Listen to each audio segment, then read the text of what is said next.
రోడ్ల విషయంలో ఇప్పుడు యామ్ రోడ్ ఎందుకు చేస్తున్నా అంటే ప్రతి ఎమ్మెల్యే వచ్చి ఈ రోడ్డు కావాలి ఆ రోడ్డు కావాలని కాదు, కంప్లీట్గా వాళ్ళు కూడా అడిగినారు. మా రీజనల్ రింగ్ రోడ్ వస్తే దాదాపు 50-55% తెలంగాణ కవర్ అవుతుంది కాబట్టి ప్రతి గ్రామం మండలికెళ్ళి వచ్చే రోడ్లు డబుల్ రోడ్ ఉండాలి. ఆ విధంగా ఒక కార్యాచరణతో పోతున్నాం.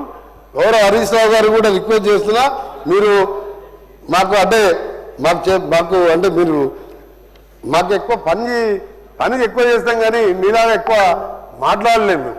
ఎందుకంటే మీకు దేవుడు ఇచ్చిన వరం ఏంటంటే అబద్ధాలు అడుగుతూ కానీ ఆ మామకు అల్లుడికి కొడుకు ఏంటంటే అటాక్ చేయడం ఉల్టా రివర్స్ ఫస్ట్ అటాక్ చేస్తే మన తప్పులు కప్పించుకోవద్దని మన అరే ఉప్పల్ ఎలివేటెడ్ కారిడార్ 7 కిలోమీటర్లు కట్టడం వాళ్ళు మీరు ఏం చేస్తారా?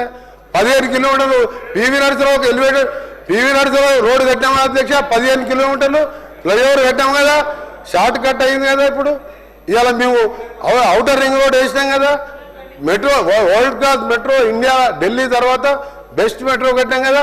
మీరు ఏదైనా ఒక్క పని చెప్పు నువ్వు ఒక్క పని చెప్పి మంచి పని చేసినావు. సైబరాబాద్ సంబంధించి ఒక్క మంచి పని చెప్పు మీరు చేసింది. అందుకే దయచేసి మీ అందరూ కూడా సహకరించండి. తెలంగాణలో ఇంకా విషయాలు చాలా ఉన్నాయి. డిమాండ్స్లో చెప్తాం. డిమాండ్స్ రేపు వచ్చినప్పుడు ఆ డిస్కషన్ రేపే ఉన్నది. రేపు ఉన్నది కాబట్టి దాంట్లో అన్ని చెప్తాం.